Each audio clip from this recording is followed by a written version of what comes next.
Today's episode's got a humongous what sold on eBay recap and a teeny tiny little bit of reselling news.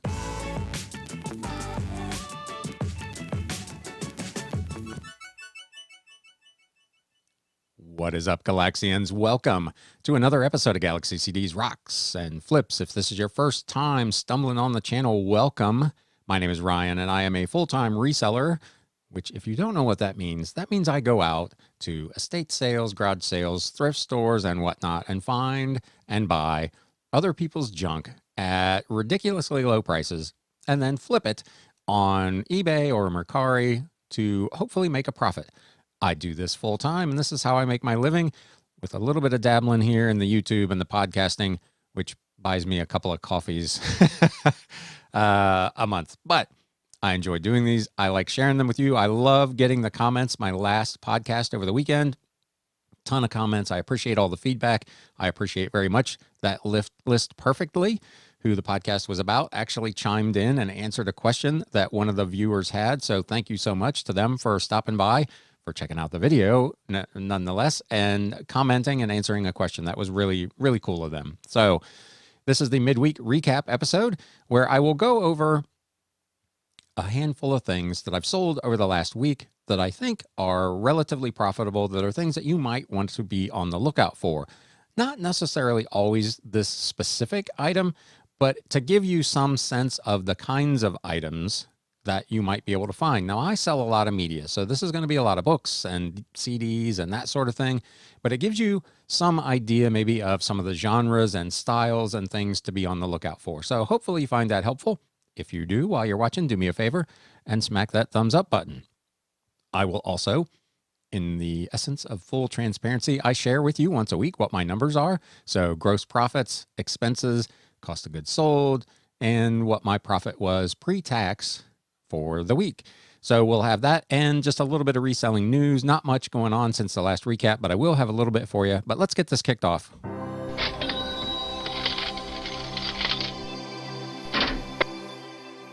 With some what sold on eBay action. Again, this week it is all on eBay. I did, as you'll hear in the weekly business update, I did sell a few things on Mercari, but nothing particularly major or exciting. So I got nothing there. This is all eBay all day today. This first item was featured in, I believe, my last haul video. I picked this up at a thrift store for 99 cents. To the Last Man, a novel of the First World War by Jeff Shara. This was a CD audiobook. It had 26 CDs. It was a monster. Unabridged version of this book on audio. Again, I picked it up for 99 cents. I listed it for $24.99 with free shipping or best offer. I got an offer of $20 and I countered at $22, and this thing is on its way. This next item was featured in a haul video a couple of weeks ago. I picked this up at a thrift store for $1.99. And I listed it at an auction starting at $24.99. I think I said in the haul video I was going to start it at $19.99, but I decided to do $24.99. And I had several watchers and one person that reached out to me with a question, and the auction expired and nobody had bought it. And a guy reached out to me almost immediately and said, I just missed the end of this auction. I want to buy it. If you'll list it, buy it now at $24.99. I will take it. So that's what I ended up doing. So the Sports Illustrated presents the Comeback Cats Kentucky Wildcats 1997-98 NCAA Championship Special Edition. It was in kind of a leather hardcover, really nice book. Had a little bit of damage at the bottom of it. The only other one listed, the guy was asking $150. So I took a shot with the auction to see if I could get something out of it. It did not work out that way. I still got $24.99 out of it from an initial investment of $1.99. So not too terrible. We'll go ahead and take that. This next item, The Passing of Saloon George Hamill from 1908. This was printed in Cincinnati by the Tower Press. This was a kind of history of the anti-liquor crusade in the late 1800s, early 1900s. I picked this up in part of a big book lot. I own it for 25 cents. It sold for $32.99. It was not in particularly great shape. The cover was really worn and had some damage. You can't see it from this picture because the cover was frankly so bad you couldn't even tell what the book was. So the main picture I used was kind of the title page, but I did disclose the damage and I showed a picture of it, and this thing still brought $32.99 from a cost of goods sold of about 25 cents. So pretty nice flip. Old books I've talked about previously can still be worth a reasonably good amount of money, even if they have damage. So don't necessarily snooze on, I wouldn't overpay for an old book just because it's old, but some of that stuff, if you can pick it up for a few bucks, can bring pretty good money, even if they're not in the best of shape. This next item, the New Spirit-Filled Life Bible. I showed this in a haul video, I think 2 weeks ago. I picked this up for $5 at a thrift store. Listed it at auction for $34.99. It says 2 bids, but there was only one. I don't know what that is all about. It sold for the bare minimum listed price of $34.99 with free shipping.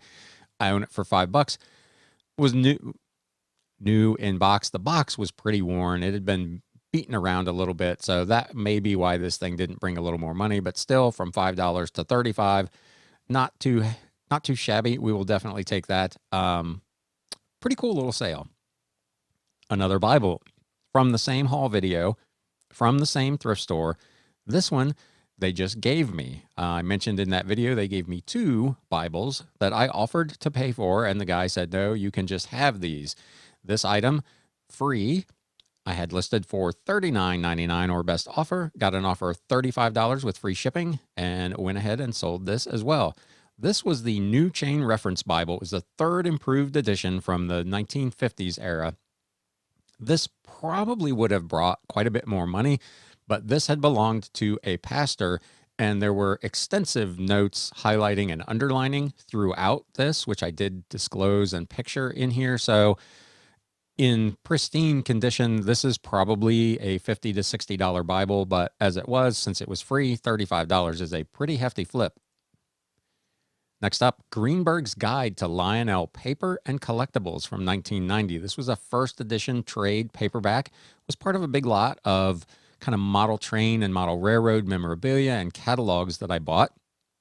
My cost of goods sold on this is a whopping 5 cents. This went for $44.99 with free media mail shipping. So I think it was $3.45 to ship. It was a little over £1, so not bad at all. Next up, these were also in a recent haul video, some ancient media, 2 10-packs of iOmega 100 megabyte zip disks. These things I bought for $5 a piece, so I got $10 cost of goods sold in this. I listed them for $24.94 with free shipping, which put me 1 penny under the nearest competitive listing. They were not listed but 2 hours, and someone bought both of them, which saved me a little bit of money, obviously, on the shipping. Really nice sale. If you find these things out there, there is still demand for old media, blank cassettes, videotapes, particularly beta, and old software like this. So pretty cool flip. Another Bible, and another one that was featured in a haul video. You'd almost think I knew what I was doing. The Airman's Bible, a Holman Christian Standard Bible. This was blue bonded leather, new in a box. It was sealed in its wrap. I got this for $3 at a thrift store and sold it for $49.99 with free shipping. So excellent return on investment on that one.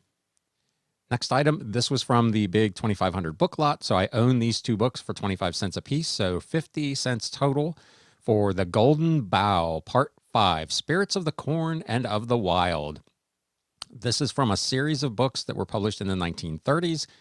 I had these listed for $59.99 or best offer. I received an offer of $50 with free shipping. Since I own them for $0.25 a piece, heck yeah, I took that and sent them on their way. This next item, some electronics, a Google Chromecast. I got this through a promotion. I think it was with Spotify months and months and months ago. I've already got a smart TV that has Google TV built in.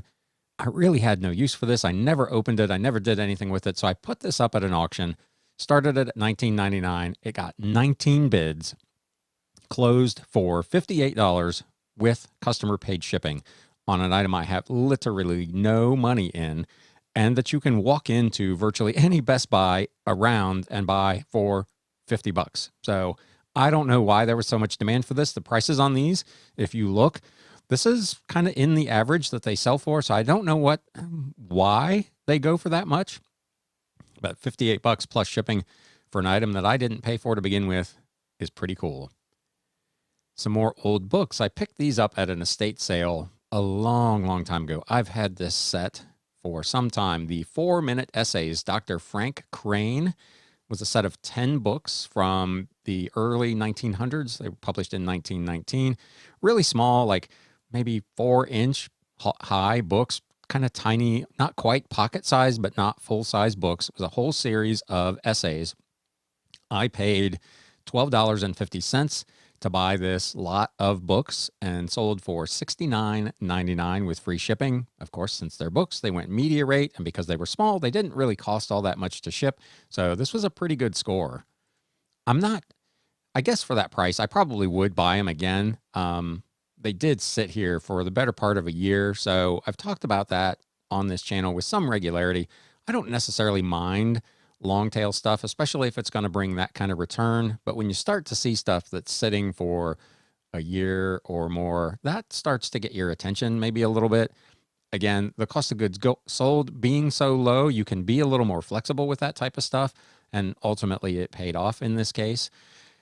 Here's another item that I picked up at a garage sale. I talk about old technical manuals and that sort of thing on a pretty regular basis here. This was a vintage molding technique for Bakelite and Vinylite plastics. It was a tabbed manual from 1941.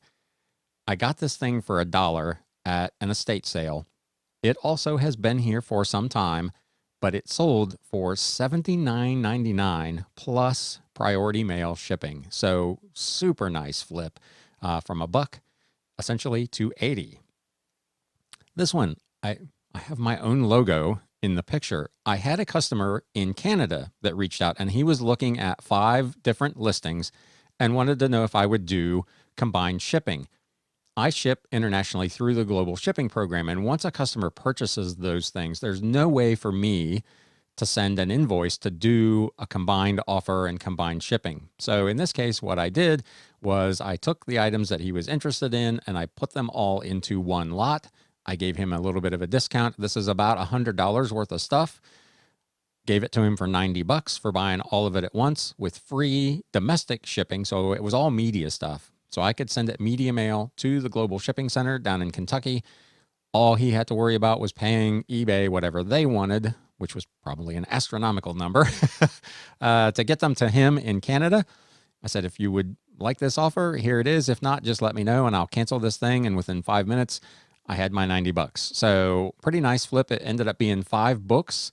I think it was 4 listings, 3 singles, and a 2-pack, and then a DVD. It was mostly World War II era history stuff. There was a book about the German Navy. There was a biography of Adolf Hitler. It was all World War II stuff. And the DVD was a Jackie Chan movie. You just never know. And now your flip of the week. And I remembered this week, so kudos to me. This is a set that was part of that 2,500 book lot. So I owned these for $0.25 a piece. It was a 20 volume set. So I guess that works out to like $12.50 again for 20 books from the early 1900s. The messages and papers of the presidents, full leather bound, 20 volume set from 1897 to 1917. I had this listed for $279.99 with free shipping, and I got an offer of $250 with free shipping, which I went ahead and took. Just a massive flip.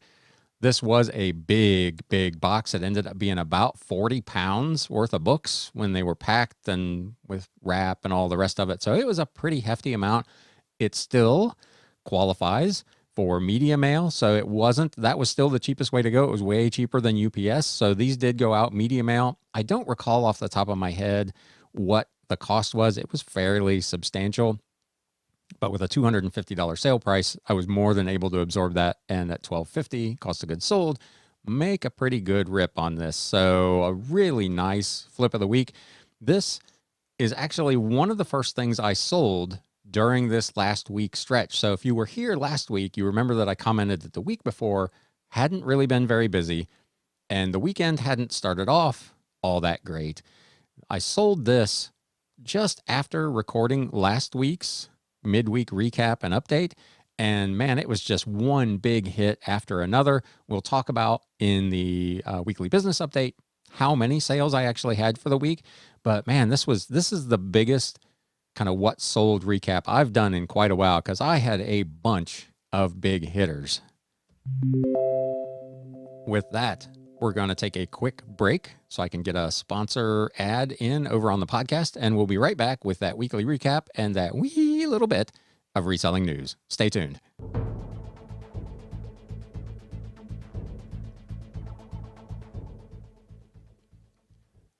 So we're back. With that much stuff in the What Sold recap, you would expect that it was probably a pretty good week, and you would be right.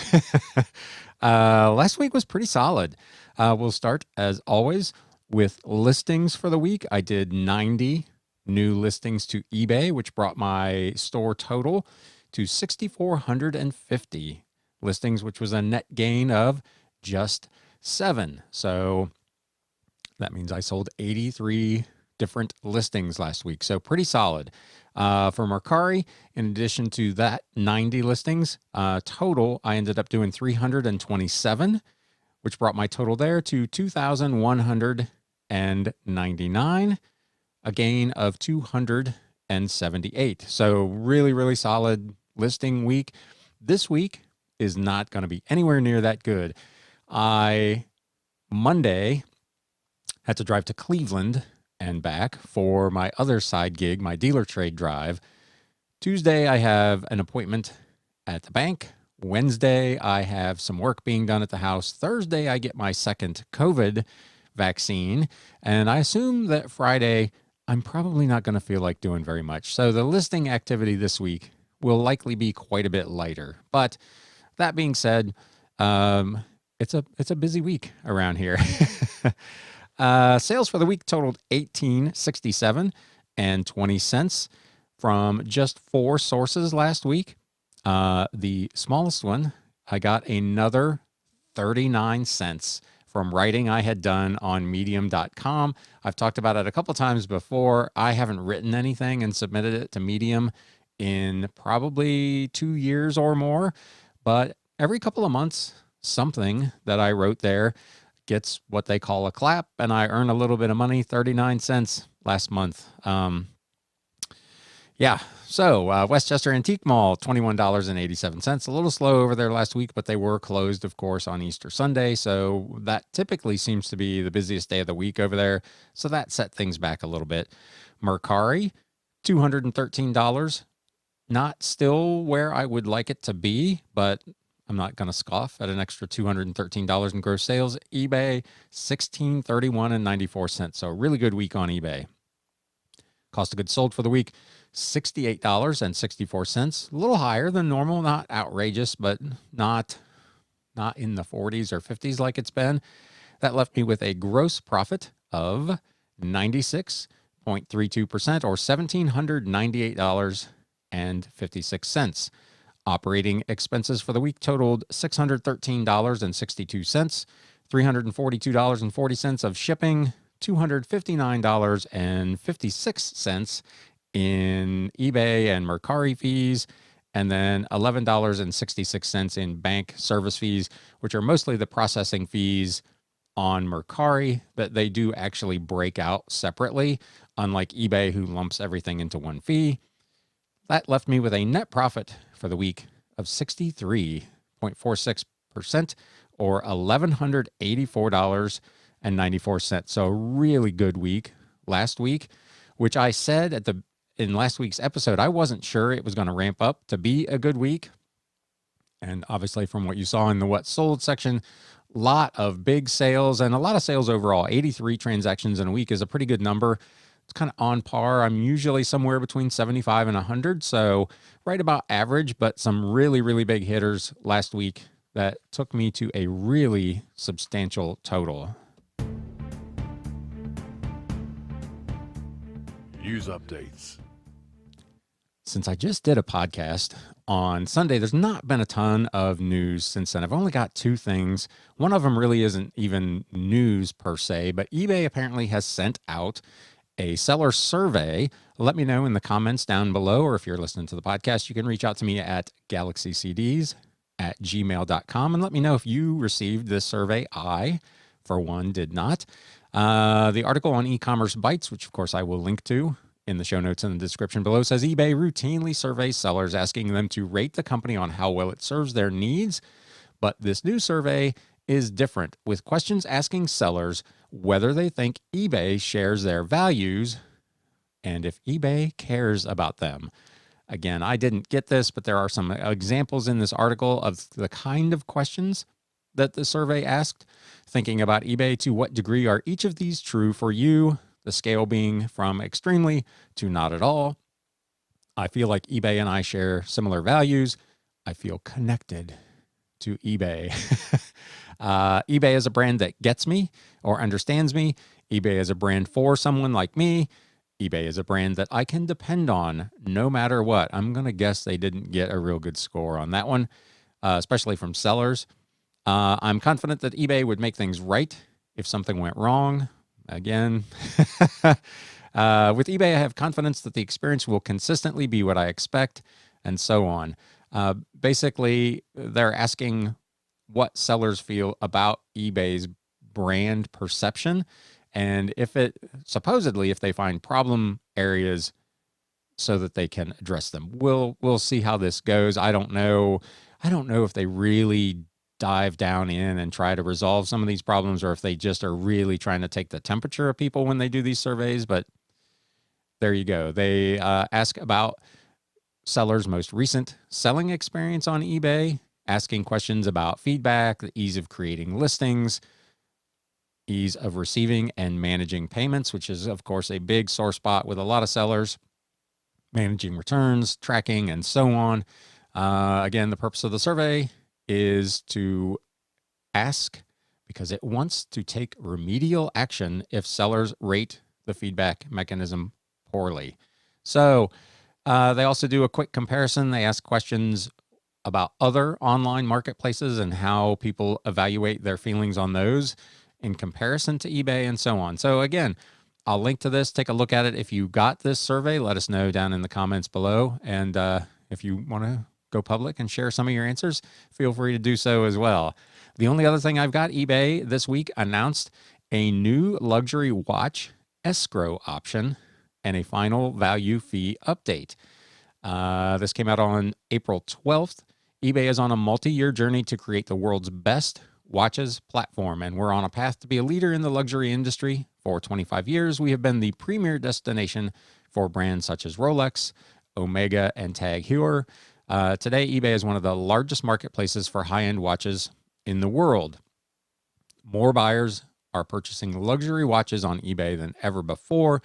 eBay is spending a significant amount of money in marketing for this particular category. Buyer satisfaction has increased, they say, with their authenticity guarantee. I would assume that sellers also feel pretty strongly that this is a good program for them. Targeted marketing campaigns and services led to double-digit growth last year in Q4 over Q3. You would expect a significant amount of growth in Q4 anyway, but they feel pretty confident that their targeted marketing and this authenticity guarantee went a long way to boosting that. Now they're adding new escrow payment option for high-value watches. As part of our ongoing focus on creating the best watches experience, starting the week of April 20th, 2021, you will see an optional payment via escrow through our partner escrow.com for luxury watches listed at $10,000 and up. Escrow can give you greater confidence when you sell high-value items by confirming your buyer's identity. Escrow services are customary for many high-value purchases, which is true, and they reference home sales, business acquisitions, and that sort of thing. They have a link on the site to learn how to create and use an escrow account on escrow.com. In addition, eBay covers any processing fees for escrow services, so buyers won't pay any additional fees. What happens when a buyer chooses this escrow payment option? Escrow transactions differ from other sales in a few important ways. First, either wire transfer or ACH electronic check can be used to fund an escrow transaction. When a buyer selects the escrow payment option for your luxury listing at checkout, eBay will direct the buyer to your escrow.com account. Following checkout completion, you will be notified by escrow.com and eBay to create or log into your escrow.com account. The return policy for escrow transactions includes a 7-day inspection period. Your return policy will be overridden even if you offer no returns to this 7-day return option if the buyer chooses escrow. Payment will be held in escrow until the buyer has received and accepted the item or the 7-day inspection period from the delivery date. So your money, in theory, is much safer going through the escrow process, but the time it's going to take to get your money is quite a bit longer, it's probably a good trade-off on a $10,000 watch. I'm not going to be selling any $10,000 watches anytime soon or probably ever, so I probably won't take advantage of this. But if you are, this looks like a potentially pretty attractive option. Final value fee increases in the watches category starting on May 3rd. Our broad-based multi-channel marketing has helped increase new luxury watch buyer traffic on eBay. As we continue to focus on this experience, we are increasing final value fees in the watches category. This will allow us to invest even more in luxury watch marketing, social media, SEO, and product innovation as we drive towards becoming the leading platform for luxury watches. There's a chart that shows what the fees were and what they're going to be. Final value fee on the total amount of sale up to $1,000 is going from 12.35% plus 30 cents to 15%. If the sale is $1,000 up to $7,500, it's staying at 6.5%. And if the transaction is over $7,500, it's moving from 2.35 to 3%. And that is for the amount over those thresholds. So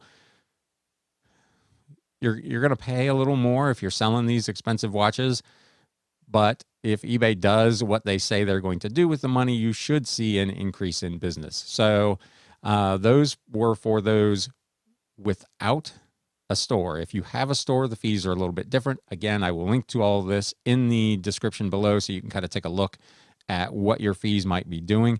I would assume that most people that are selling luxury watches probably have a store. I'm not sure I would buy a $10,000 watch from someone who didn't have a store or didn't have much feedback, but that's just me. With that, that's the news, man. That's just not much going on in the 3 or 4 days since I recorded last. I hope this finds you well and having good sales. I will check back in at the end of the week, maybe with a brief update. Maybe I'll do a short on how I'm feeling after my second COVID shot. So be thinking of me with that. I hope everybody is well. As always, thank you so much for stopping by and spending a little time here with me on the channel. If you enjoyed this video, please do me a favor, whack that thumbs up button and let the YouTube algorithm know that you had a good time here. With that, I'm going to close. Thank you again. And now it's time to sell. Thanks, guys. Hey, everybody. Thanks for spending a little time with Galaxy CDs, rocks, and flips. If you'd like to spend a little more time, there's another video in the upper right-hand corner. If you'd like to spend a lot more time, you can subscribe down below.